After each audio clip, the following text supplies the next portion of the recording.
إله إلا الله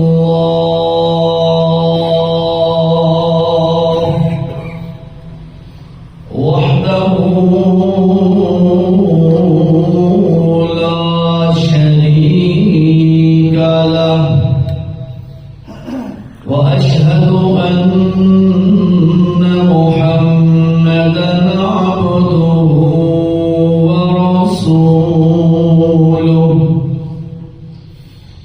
أما بعد فأعوذ بالله من الشيطان الرجيم بسم الله الرحمن الرحيم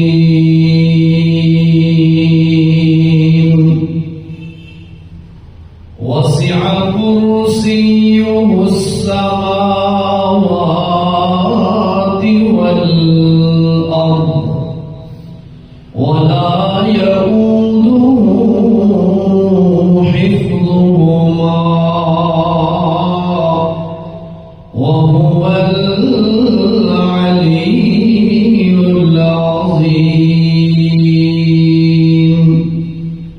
صدق الله العظيم.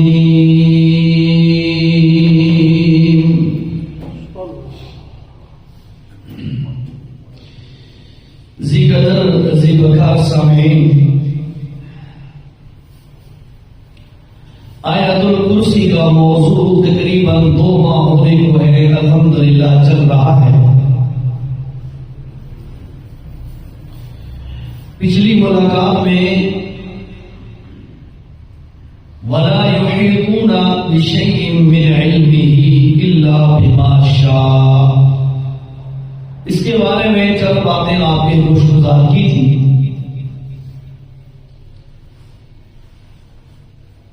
جیسے آپ کی کچھ مجبوریاں ہوتی ہیں، اسی طرح مولویوں کی بھی کچھ مجبوریاں ہوتی ہیں نا۔ پچھلا جمعہ میں آپ کو نہیں دے سکا، اس سے پچھلے جمعہ بھی میرا بھوک تھا، میں نے نہیں دیا وہاں پہ، اور آئندہ یہ جو آج کا جمعہ ہے یہ پڑھا رہے ہیں، یہ بھی بھوک تھا، میں نے نہیں دیا۔ میں نے کہا جنوری کا آخری کریں گے یا فروری کا پہلا کریں گے، پہلے میں نہیں دے سکتا۔ کوئی عجیب بات بھی نہیں ہے، جب میرا اور آپ کا 4.5 سال پہلے معاملہ طے ہو رہا تھا تو میں نے اس وقت یہ شرط رکھی تھی، بھائی صاحب یاد ہے نا؟ ہاں، شرط میں نے رکھی تھی کہ میں کبھی کبھی جمعے باہر دینا میری مجبوری ہوتی ہے، لہذا کوشش یہی ہوتی ہے کہ نہ ہو، حقیقت ہے، ممبر پہ بیٹھو، لیکن کوئی ایسی پاور آ جاتی ہے بندہ مجبور ہو جاتا ہے، ٹھیک ہے۔ بہرحال الحمدللہ جو اللہ کو معلوم ہے، اللہ تعالیٰ نے اپنے علم کے مطابق جو ہمارے ذمہ لگایا ہے وہ کام ہو رہا ہے الحمدللہ۔ میں مر جاؤں گا، مجھ سے اچھے خطیب آ جائیں گے، وہ آپ کو انشاءاللہ قرآن و سنت کی بہاریں دکھائیں گے۔ تمہارا نظام کائنات نہیں رکتا ہوتا کسی کے جانے سے، میں نہ بھی ہوں تب بھی نظام چلتا رہے گا، ہوں تو تب بھی چل رہا ہے، بس اللہ اپنی بارگاہ میں ہماری کاوش قبول فرما دے۔ وسع کرسیہ السماوات والارض، وسع اور وسیع ہے، بڑی ہے، بہت وسیع ہے، وسعت والی ہے۔ کرسی، کرسی کا معنی ظاہراً ہم سمجھتے ہیں بیٹھنے کی جگہ، حقیقتاً کرسی کا معنی اقتدار ہوتا ہے۔ تو کرسی ہو اس کی، وسع کرسی ہو اس اللہ کی کرسی بڑی وسیع ہے، اس کی وسعت کتنی ہے؟ السماوات والارض، آسمان و زمین سے بھی وہ بڑی، بہت بڑی اور وسیع ہے اللہ کی کرسی۔ یہاں پر چند باتیں انشاءاللہ عرض کروں گا، توجہ طلب ہے، توجہ فرمائیں بھائیو۔ اللہ کی کرسی زمین و آسمان سے بڑی ہے، اس کا کیا معنی ہے؟ حقیقت اللہ کی کرسی ہے جس پر اللہ تشریف فرما ہوتے ہیں، یا اس کا کوئی اور معنی ہے؟ تو یاد رکھیے گا، ہمارا ایمان ہے اللہ مقام سے پاک ہے. اللہ کے لیے کسی مقام کو متعین کر دینا بھائی اللہ بس اس جگہ پر ہے نہیں. بس اللہ تعالیٰ کی ذات کے متعلق قرآن و سنت میں جب کبھی بھی کوئی بات آتی ہے کہ اللہ کا ہاتھ مبارک، اللہ کی پنڈلی مبارک، اللہ کا چہرہ مبارک، یہ قرآن میں الفاظ آتے ہیں. فسم وجہ اللہ، اور اس کے بعد یوم یکشف عن ساق ید اللہ، یہ سارے الفاظ قرآن میں آتے ہیں. تو اللہ کے متعلق جب کبھی بھی کسی چیز کا اشارہ کیا جاتا ہے اس کے متعلق اہل سنت والجماعت سلف صالحین کا، صحابہ کرام کا اور ان کے متبعین کا یہی طریقہ آ رہا ہے. فرماتے ہیں کما یلی کو بشانی، اللہ کے متعلق ہم یوں نہیں کہہ سکتے جیسے ہمارا ہاتھ ہے، معاذ اللہ، جس طرح ہمارا چہرہ ہے، ہماری جس طرح پنڈلی ہے نا، ایسے نہیں کہا جا سکتا. کما یلی کو بشانی، اللہ کی شان کے مطابق جیسے ہے ہماری عقل وہاں نہیں پہنچ سکتی. بہرحال ہم اس پر ایمان رکھتے ہیں. بس ایک جامع سی بات ہے، یہ بڑی کافی بات ہے. باقی رہا مسئلہ وسع کرسیہ السماوات والارض، اس کے متعلق علماء کرام نے بہت ساری تفاسیر فرمائی ہیں. ایک دو آپ کے سامنے رکھتا ہوں، غور کیجیے. فرمایا واسع بڑی ہے، وسعت والی ہے. کرسی اللہ کا اقتدار، اللہ کی بادشاہت، اللہ کی حکومت، اللہ کا ملک، اللہ کا اقتدار اور بادشاہت یہ اتنی وسیع ہے. اس کا بھی یوں مانا ہوگا وسع کرسیہ السماوات والارض، آسمان و زمین میں جو کچھ ہے ساری کی ساری پر حکومت اللہ کی چلتی ہے. صرف زمین پر اللہ کی حکومت نہیں، صرف آسمان پر اللہ کی حکومت نہیں، بلکہ آسمان و زمین تو بہت معمولی ہے، اللہ کی حکومت واسعہ اس سے بھی بڑی ہے. حضرت ابو ذر غفاری رضی اللہ تعالی عنہ نے اللہ کے پاک پیغمبر صلی اللہ علیہ وسلم سے سوال کیا، یا رسول اللہ، اللہ کا عرش کتنا بڑا ہے؟ بات سمجھ آ رہی ہے؟ اللہ کا عرش کتنا بڑا ہے؟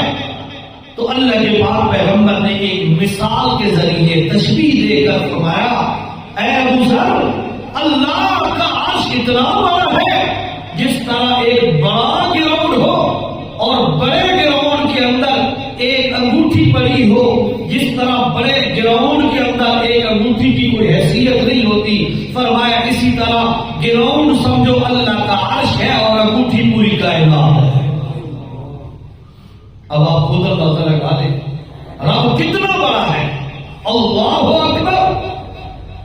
24 گھنٹے میں کوئی لمحہ ایسا نہیں ہے، کوئی لمحہ کہ جب اللہ اکبر کی صدا بلند ہو رہی ہو کائنات میں. دنیا کے کسی نہ کسی کونے میں اللہ اکبر کی آواز بلند ہو رہی ہے، اور اللہ اکبر، اللہ سب سے بڑا ہے، تو اس کی حکومت سب سے بڑی ہے، اس کا علم سب سے بڑا ہے، اس کا اقتدار سب سے بڑا ہے، اس کا قبضہ اور قدرت سب سے بڑی ہے. ساری کائنات پر کنٹرول اس اللہ نے سنبھالا ہوا ہے. بادشاہوں کی بادشاہتیں لمیٹڈ ہے، محدود ہے، علاقہ وائز بھی محدود، وقت کے حساب سے بھی محدود. بادشاہ وہ نہیں تھے تو پہلے حکومت کس کی تھی؟ اور بادشاہ تھا، وہ نہیں تھا، وہ مر جائے گا، نیا بادشاہ بن جائے گا.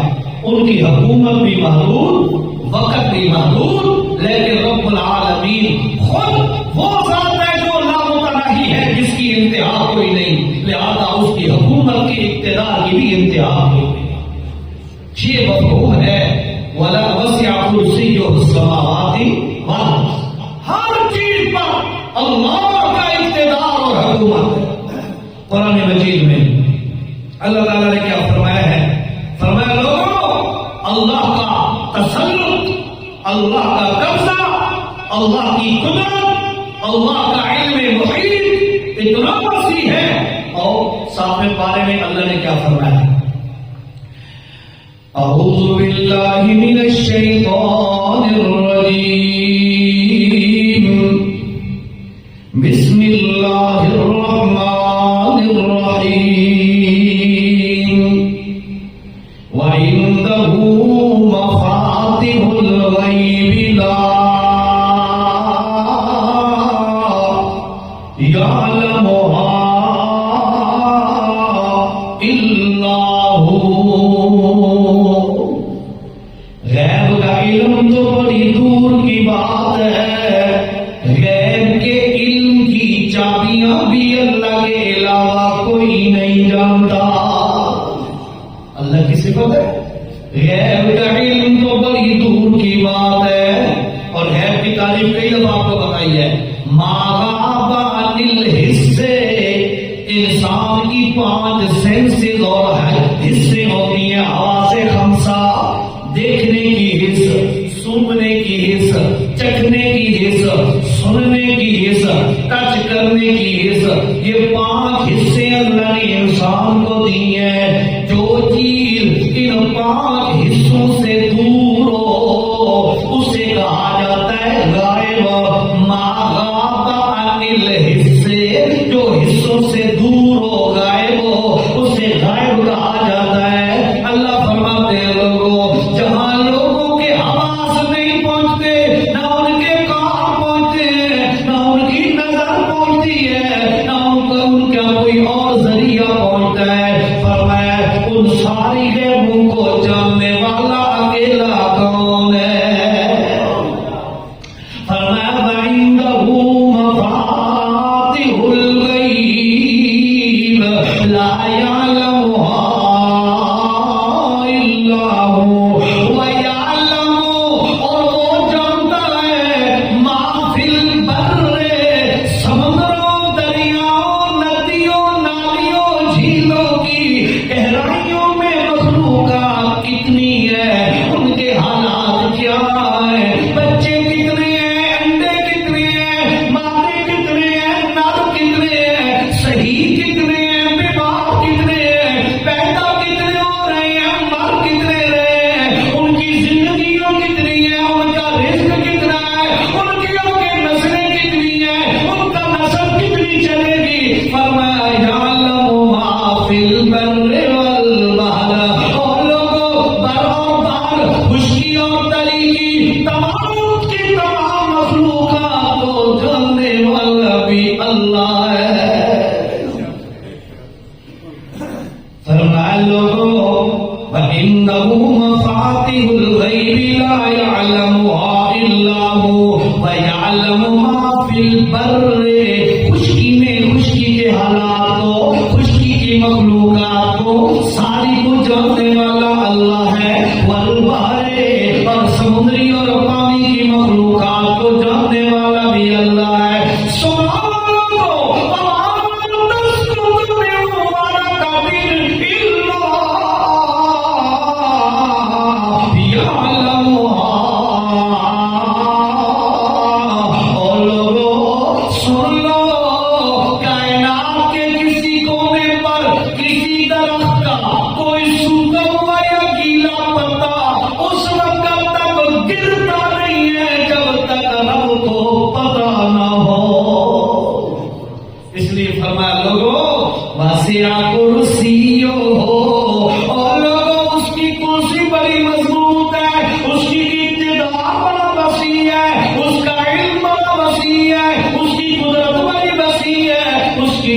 بڑی وسیع ہے۔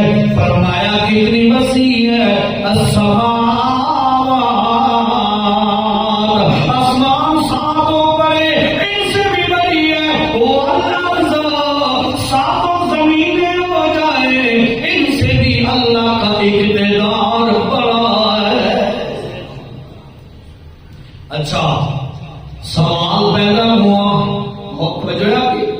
سوال پیدا ہوا، ایک گھر چلانا مشکل ہے، ایسے ہے نا، ایک گھر چلانا مشکل ہے، ایک ادارہ چلانا مشکل ہے، ملک چلانا مشکل ہے، ملک چلانا مشکل ہے،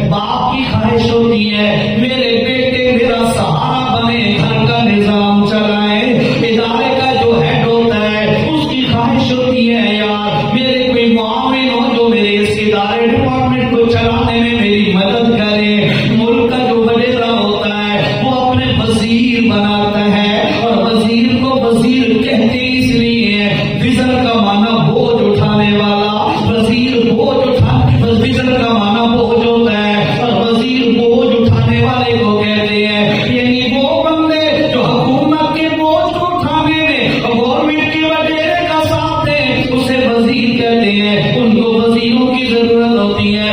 اللہ چھوٹا سا ملک اکیلا بندہ نہیں چلا سکتا، ادارہ اکیلا بندہ نہیں چلا سکتا۔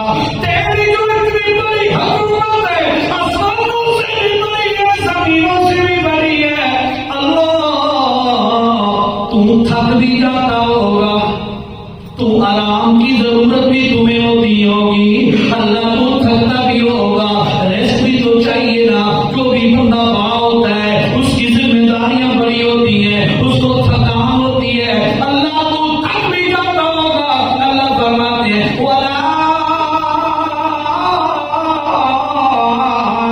يَئُودُهُ حِفْظُهُمَا۔ اور لوگوں، آسمان و زمین کی کتنا بھی نظام ہے، ایک چلا چلا کر اللہ کبھی تھکتا نہیں ہے۔ اللہ، اب اگر آپ کو 2 مہینے کا سبق پورا یاد ہو، خلاصہ سنو، بات اب سمجھ آئے گی۔ اللہ نے فرمایا اللہ نے کہا اور لوگوں اللہ ہے، کون اللہ ہے؟ فرمایا اللہ نے دعویٰ کیا ہے میں کون ہوں، لا الہ الا ہوں۔ اللہ وہ ہے کہ اس کے وہ کہتا ہے کہ میرے علاوہ الہ کائنات میں ہے ہی کوئی نہیں۔ اللہ یہ دعویٰ تو کیوں کر رہا ہے کہ اور کوئی الہ نہیں، نبی الہ نہیں، فرشتہ الہ نہیں، ولی الہ نہیں، کوئی اور مخلوق 18,000 سے بھی زیادہ مخلوق ہے، وہ الہ نہیں ہے، اکیلا تو کیوں الہ ہے؟ اللہ فرماتے ہیں میں اس لیے الہ ہوں کہ میں اللہ کے اندر الہ بننے والے کمال موجود ہیں، اور وہ ایسے کمال ہیں جو کسی اور میں نہیں پائے جاتے۔ وہ کون سے کمال ہیں؟ فرمایا لوگوں، پہلا کمال ہے الحیو، میں ہمیشہ سے زندہ ہوں، اور لوگوں میں موت میرے قریب نہیں آتی، میں ہمیشہ سے ہوں، ہمیشہ رہوں گا، میں تو لوگوں کو زندگیاں دینے والا ہوں، میں خود کیسے مر سکتا ہوں؟ لہذا الہ وہ ہونا چاہیے جس پہ موت نہ آئے، سمجھے؟ الہ وہ ہو جس پر موت۔ حضرت عائشہ کھڑی ہو گئی، فرماتی ہیں لوگوں لو کانت الدنیا تدوم لواحد لکان رسول اللہ فیہا مخلدا۔ عجیب شعر ہے، حضرت عائشہ فرماتی ہیں رضی اللہ تعالیٰ عنہا، لو کانت الدنیا تدوم لواحد لکان رسول اللہ فیہا مخلدا۔ اور لوگوں، اس کائنات میں اگر کسی بندے نے ہمیشہ رہنا ہوتا، کوئی بندہ ہمیشہ کے لیے موت سے بچ جاتا، تو فرمایا سن لو لکان رسول اللہ فیہا مخلدا۔ تو محمد کریم ایسی ذات ہے جو ہمیشہ کے لیے موت سے بچ سکتی تھی، اور محمد کریم نے بھی موت کا پیالہ پی لیا، باقی کون بھائی کمال ہے جو موت سے بچ کے دکھائے؟ اللہ نے فرمایا لوگوں میں الہ ہوں۔ اللہ الہ کیوں ہے تو؟ فرمایا الحیو، اور لوگوں میں ہمیشہ سے زندہ ہوں، ہمیشہ زندہ۔ آپ کو پوری تفصیل سنا دی گئی ان 2 مہینوں میں، الحمدللہ مزید تفصیل میں جانے کی ضرورت نہیں ہے، غور کریں بات۔ اس کے بعد فرمایا لوگوں الہ کی پہلی صفت میرے اندر موجود ہے کہ موت میرے قریب نہیں آ سکتی، ہمیشہ ہوں، ہمیشہ رہوں گا، ہمیشہ سے ہوں، میری ابتدا کوئی نہیں، میری انتہا کوئی نہیں۔ اس کے بعد فرمایا لوگوں میں الہ کی ہوں، دوسری وجہ کیا ہے؟ میرا کمال یہ ہے القیوم، ساری کائنات کو قائم کرنے والا میں ہوں،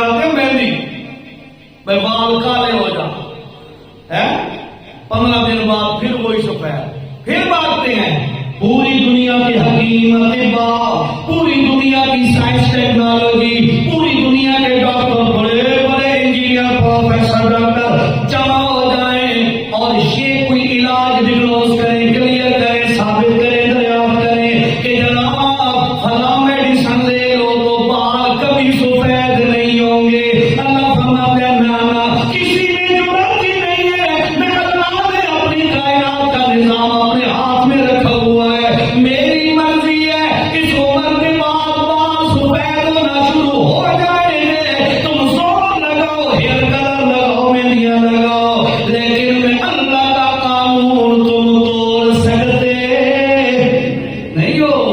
فرمایا میں اللہ الہ ہوں، اس لیے کہ ساری کائنات کو تھامنے والا میں ہوں۔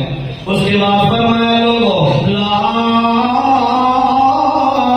تأخذوا سنۃ ولا نوم، اور لوگوں میں اللہ کے قریب اونگ اور سستی بھی نہیں آتی، اور میں اللہ کے قریب نیند بھی نہیں آتی۔ واقعہ سنایا تھا آپ کو موسیٰ علیہ السلام کے 2 گلاسوں والا، یاد ہے نا آپ کو؟ فرمایا لوگوں میں اللہ کے نزدیک نیند بھی نہیں آتی، اونگ بھی نہیں آتی، سستی بھی نہیں آتی۔ اگر تمہارا رب بھی سو جائے تو جو مربوب اور بندے عابدین ہیں ان کی ڈیمانڈوں کو، ضرورتوں کو پورا کون کرے گا؟ اس لیے فرمایا یہ میں اللہ کا کمال ہے، نبی ہے تو وہ بھی سو جاتا ہے۔ واقعہ یاد ہے، سنایا تھا نا آپ کو، اللہ کے نبی آ رہے ہیں سفر سے واپسی پر، راستے میں فرمایا تھکے ہیں، آرام کرتے ہیں، کون ہے جو قربانی دے اور ہمیں فجر کی نماز پہ جگا دے؟ حضرت بلال کہتا ہے میں جگاؤں گا۔ سنے نا واقعہ، یاد ہے نا؟ حضرت بلال کہتا ہے میں جگاؤں گا۔ اللہ کے نبی نے فرمایا ٹھیک ہے بھائی، سارے سو جاؤ۔ سو گئے، تھوڑی دیر گزری، بلال رضی اللہ عنہ کے دل میں آیا یار پوری رات جو گزارنی ہے اس طرح کھڑے ہو کے تو نہیں گزار سکتا، چلو اونٹ کے پالان کے ساتھ ایک لگا کے بیٹھ جاتا ہوں، تھوڑا ریسٹ بھی کر لیتا ہوں اور ان کو بھی جگا دوں گا۔ فرمایا تھوڑی دیر گزری اور اس پر بھی اللہ نے نیند غالب کر دی، وہ بھی سو گیا، حتیٰ کہ صبح سورج طلوع ہو گیا، اللہ کے نبی بھی سو گئے، صحابہ کا پورا قافلہ سو گیا۔ سب سے پہلے اللہ کے نبی صلی اللہ علیہ وسلم کی آنکھ مبارک کھلی، فوراً فرمایا اللہ اکبر، فوراً اٹھے اور دیکھا تو سارے صحابہ سوئے پڑے ہیں، سب کو جگایا اور لمبا واقعہ ہے۔ فرمایا نکلو یخرجوا من ھذا الوادی ھذا وادی الشیطان، فرمایا اس وادی سے نکلے، یہ شیطان کی وادی ہے، ہم سو گئے یہاں پر، نکلو یہاں سے۔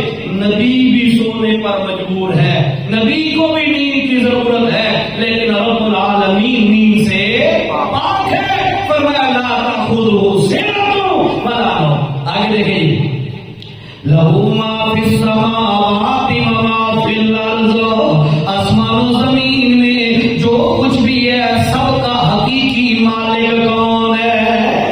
ایک اللہ کی ذات ہے۔ ہمارے اس جہاں بیٹھنے سے پہلے، اس منبر پر مجھ سے پہلے کوئی اور بیٹھتا تھا، ایسے ہی ہے نا؟ آج میں بیٹھا ہوں، میں بھی چلا جاؤں گا، میرا بندہ اللہ بھیج دے گا، جب تک اللہ کو منظور ہے یہ نظام چلتا رہے گا۔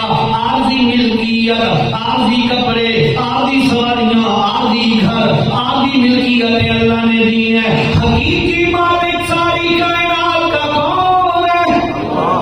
فرمایا لہ ما فی السماوات و ما فی الارض۔ اس کے بعد فرمایا لوگوں میں الہ ہوں، کیوں؟ من الذی یشفع عندہ الا بإذنہ، کون ہے جو رب کے سامنے کوئی اپنی زبان ہلا سکے، کسی کی سفارش کر سکے، کسی کے بارے میں کوئی جملہ کہہ سکے؟ فرمایا جب قیامت کا دن ہوگا ہر بندہ یہی کہے گا رب نفسی نفسی رب نفسی نفسی، اللہ میرا خیال رکھ، باقی تیری مرضی ہے، کوئی بھی زبان نہیں ہلا سکتا۔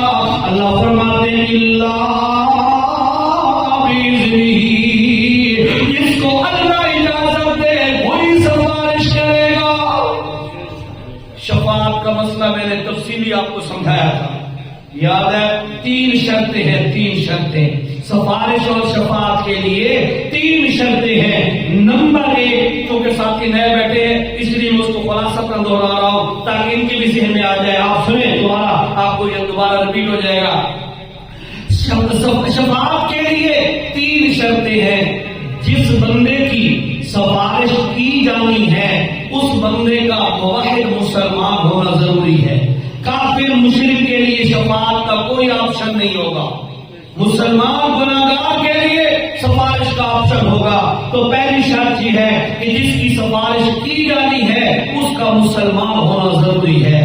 نمبر دو فرمایا دوسری شرط یہ ہے کہ جو بندہ سفارش کرنے والا ہے اس کا بھی مسلمان ہونا ضروری ہے۔ کافر کو اللہ نہیں کہے گا تم لوگوں کی سفارشیں کرنا، فرمایا مومن ایمان والا حافظ قرآن، عالم صاحب، حاجی صاحب اور اس کے بعد صحابہ کرام، اللہ کے نبی اور سب سے بڑی سفارش آمنہ کے لال سیدنا محمد رسول اللہ صلی اللہ علیہ وسلم فرمائیں گے۔ تو یاد رکھیے گا سفارش جس کی ہونی ہے اس کا بھی مسلمان ہونا ضروری ہے، اور جس نے سفارش کرنی ہے اس کا بھی مسلمان ہونا ضروری ہے۔ اور تیسری شرط یہ ہے کہ جس وقت سفارش جس کی ہونی ہے وہ بھی مسلمان ہے، کرنے والا بھی مسلمان ہے، تو تیسری شرط ہے رب کی اجازت ہونا بھی ضروری ہے۔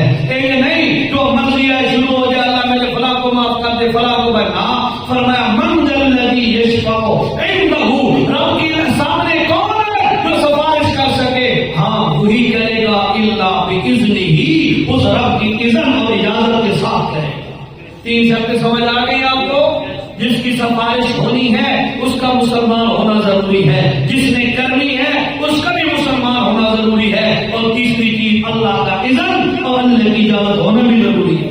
نہیں میں فلاں پیر کا میں مرید ہوں اور مجھے پیر صاحب سے ٹھنڈا پاؤں کا ماریں گے اور میں جنت میں گرم پہنچ جاؤں گا، میں کھاتا نہیں تھے۔ اتنے جا کے نبی بھی رو رہے ہیں، فرشتے بھی آگے کام رہے ہیں، صحابہ کرام بھی رو رہے ہیں، اور یہ اللہ بھی رو رہے ہیں رب کے سامنے۔ اس لیے یاد رکھیے گا جب تک وہ اجازت نہ دے کوئی اپنی زبان بھی ہلا نہیں سکتا۔ فرمایا لوگوں ایسا مرتبہ کوئی ہے کسی کا تو دکھاؤ، یہ میں او کائنات والو یعلم، اللہ اچھی طرح جانتا ہے ما بین ایدیہم، آئندہ کیا کیا حالات ہونے ہیں، سب کو جاننے والا اکیلا کون ہے؟ ہاں ہو سکتا ہے آپ نے کبھی میڈیا پر پوسٹ پڑھی ہو کہ 2026 میں قیامت آ جائے گی، اور پیچھے میں نے مجھے یاد ہے 2021 میں قیامت آئے گی، یہ آخری سال ہے جی، کوئی کیا کہتا ہے، کوئی کیا کہتا ہے۔ میرے اللہ نے قرآن میں واضح کر دیا، سنو کائنات کو آئندہ آنے والے حالات کا کچھ بھی پتہ نہیں ہے، سارے حالات کو آئندہ کے حالات کو جاننے والا کون ہے؟ اللہ۔ یعلم ما بین ایدیہم، آئندہ کیا حالات ہوں گے ان کو جاننے والا بھی اللہ ہے۔ وما خلفہم، شروع سے لے کر آج تک کائنات میں کیا کیا تبدیلیاں آئیں، کیا کیا حالات ہوئے، کیا کیا واقعات ہوئے، سب کو جاننے والا اکیلا کون ہے؟ یہ کسی میں کمال نہیں ہے۔ واقعہ یاد ہوگا میں نے آپ کو بتایا تھا، یہودیوں کے مولویوں سے مشرکین مکہ کے چند لوگ گئے اور پوچھنے لگے جناب کوئی ایسے سوال بتاؤ تاکہ ہم اس محمد کریم سے کریں اور وہ جواب نہ دے کر لاجواب ہو جائے اور ہم لوگوں کو بتائے معاذ اللہ یہ جھوٹا ہے۔ وہ گئے، یہودیوں نے 3 سوال بتائے، روح کیا جھیل ہوتی ہے، اصحاب کہف کا واقعہ کیا ہے، ذوالقرنین کا واقعہ کیا ہے، یہ 3 سوال پوچھو۔ یہودیوں کے مولویوں نے کہا اگر محمد تمہیں ان تینوں کے جواب دے دے تو سمجھ لینا واقعی اللہ کا نبی ہے، نہ دے سکے تو سمجھ لینا نبی شدید کوئی نہیں ہے۔ یہ آئے آپ کا اللہ کے نبی سے سوال کیے، اللہ کے نبی نے فرمایا کل آنا ان کے جواب دوں گا، اور جو کل کے لیے ٹائم لے رہا ہو مسئلہ سمجھ آ گیا، خود بخود گزشتہ حالات کو جانتا نہیں ہے، تو اللہ کے قرآن کا دعویٰ ہے اور گزشتہ حالات کو جاننے والا بات سمجھ آئیے؟ بات سمجھ آ رہی ہے آپ کو؟ اور کریں اس کے بعد فرمایا لوگوں وَلَا يُحِيطُونَ بِشَيْءٍ